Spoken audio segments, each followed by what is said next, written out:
ครับวันนี้เราจะมาฝึกอ่านภาษาละนานะครับมาที่เขียน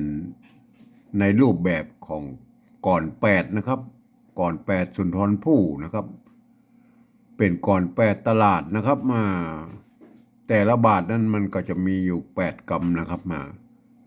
ยกเว้นอ่าถ้ามันอืม อ่าความหมายมันบ่ชัดอันอย่างเนี้ยมันก็เพิ่มเป็น9 คำได้นะครับ9 กรรมได้นะครับเอาเรามาดูเลยนะครับในภาษาละนานั้นน่ะท่านอ่านปั๊บนี่ท่านจะต้องหูหลักนะครับมาถ้าเป็นตัวละนะครับตัวละบางครั้งเนี่ยถ้าเป็นภาษากำเมืองนะครับว่าเฮาก็อ่านเป็นตัวเสียงฮอนฮูบนะครับฮอนะครับถ้าเป็นกำไทยหรือกำบาลีมันก็จะต้องออกเป็นเสียงรอนะครับเฮาลงมากอยเลยนะครับ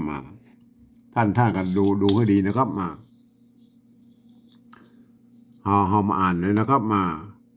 คอเจิญจวนนะครับเห็นไหมตัวจะนะครับเสียงสามัญเนี่ยเป็นใจตัวจะนะครับคอเจิญจวนอันนี้เป็นคำพิเศษนะครับปี้น้องนะครับปี้น้องนะครับมาจองตี้นะครับตี้เห็นไหมเสียงโทปกตินะครับใช้ตัวตะนะครับมาจองตี้กลางวันวี่นะครับเห็นไหมกลางเนี่ยอ่านไม่ใช่กลางนะครับกลางมันต้องไปอ่านตัวละตัวลอลิงเนี่ยละลอลิงเนี่ยมันต้องไปอ่านนะครับเพิ่นเอามาเขียนกั้มไว้บ่ได้นะครับอ่านว่ากลางนะครับกลางวันวี่นะครับอ่านว่ากลางวันวี่แดดฮ้อนนะครับเห็นไหมตัวนี้เป็นอืมถ้าเป็นภาษาไทยมันก็ร้อนนะครับอันนี้เป็นมันห่วมกันนะครับมันผสมปนเปกันหมดนะครับมันฮ้อนนะครับฮ้อนในภาษาเมืองภาษาละนามมันก็มีนะครับฮ้อนนะครับแดดฮ้อนนะครับอ่านเป็นเสียงฮอน้องหูบนะครับฮ้อนนะครับจำห้อนหาห้อนนะครับห้อนนะห้อนก็บินล่อนมานะครับห้อนมันก็ถ้าเป็นภาษาไทยมันก็ร่อนหานะครับเอา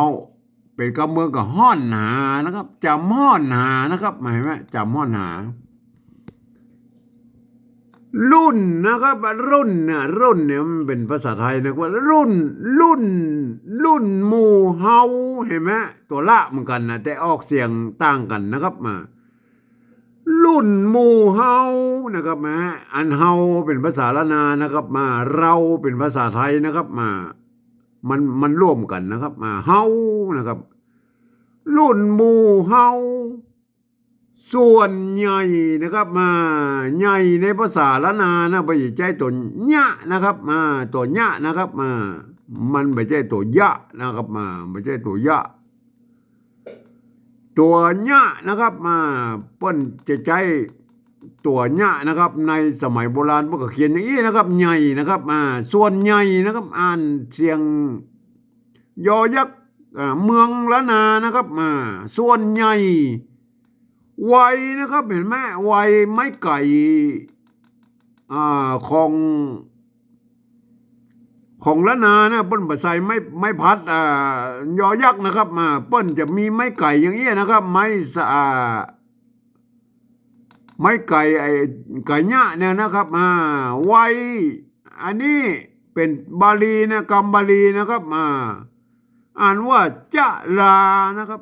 จะนะครับอันนี้ตัวจะนะครับอ่านจะนะครับตัวนี้ตัวละนะครับ อ่านออกเสียงรอเรือนะครับรอนะครับจะลานะครับจะลามาไหว้สาพระญาพรมบอลมคูนะครับบอลมเห็นไหมตัวบะเนี่ยมันจะต้องมีไม้ก่อนะครับ อ่านว่าบอนะครับเห็นไหมอ่านว่าบอนะครับถ้าเราใส่ ตัวบะเป็นรูปบรมไทยนะเปิ้นบ่มีไม้ก่อนะครับเปิ้นมันจะเขียนบอใบไม้รอเรือมอม้านะครับอ่านบอลมเหมือนกันนะครับอ่านบอลมหมายว่าอันนี้ก็บอลมบอลมนาเขียนอีนะครับบอลมครูนะครับครูนะครับไม่ใช่ครูนะไม่ใช่ลั่นลิ้นนะครับอ่านครูนะครับครูตัวกะละโหงเนี่ยอ่านเป็นเสียงคอควายนะครับคอละคังนะครับอ่านว่าครูนะครับอันนี้ก็ตัวปะนะตัวลอลิงมันต้องไปอ่านบนนะครับบนเอามาเขียนกั้มมาได้ก็อ่านว่าปีนะครับปีไม่ใช่ปลีนะครับปีละครั้งนะครับตัวกะละหงอ่านเป็นเสียงคอนะครับอ่านว่าครั้งนะครับอ่านว่าครั้งมาห่วมกันนะครับห่วมหรือถ้าเป็นภาษาไทยมันก็ร่วมนะครับมันใจด้วยกันนะครับร่วมกับห่วมนะมาห่วมกันเป็นภาษาละนาก็ห่วมนะห่วมกันนะดันยูโยนนะแวะวนอันนี้เป็นภาษาหอมนะครับหอมตัวละอ่านเป็นเสียงฮอนหูบนะครับหอมนะครับอันนี้ตัวตะละโหงอ่านเป็นเสียงทอทุงนะครับตัวทะนะครับหอมถนัดนะครับหอมถนัดนะครับเห็นไหมอ่านไม่ถูกนะครับตัวตัวตะละโหงนะครับอ่านเป็นเสียงตัวทะนะครับอ่านเป็นเสียงทะนะครับอ่านถอทุงนะครับตัวทะนะครับหอมถนัดนะครับจัดลาหลูเปิ้นเล่าเจียเห็นไหมไม่เกี่ยนะครับไม่เกี่ยภาษาละนาเปิ้นจะบ่มีไม่กี่นะครับไม่กี่สระเอียเหมือนภาษาไทยนะครับเปิ้นจะเขียนเป็นมันตรงข้ามกับภาษาไทยนะครับเป็นไม้เกี่ยนะครับไม่เกี่ยนะครับถ้าใส่ไม่กี้มันก็จะเป็นไม้เกยไว้ไม่เกยไปนะครับพอดีนะครับไม้เกี่ยกับไม้เกยเนี่ยนะครับในภาษาละนาเปิ้นจะเขียนนะครับเปิ้นเล่าเจียเนี่ยห้ำนะครับตัวห้ำนะครับภาษาละนาเปิ้นออกเสียงฮอนะครับห้ำบางคนไปอ่านร่ำช้อยไปนะมันอ่านนี่มันถูกนะครับ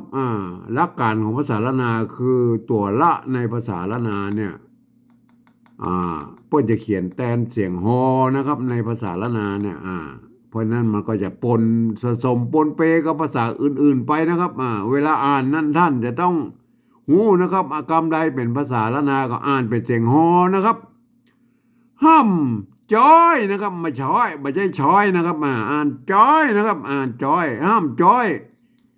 ก้อยแอบดูนะครับนักกะวีนะครับ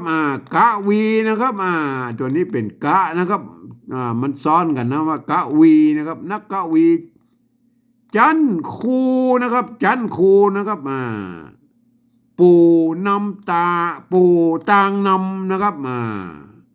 ปู่ตางนำเอาแล้วครับเอามาอ่านรวดดูนะครับ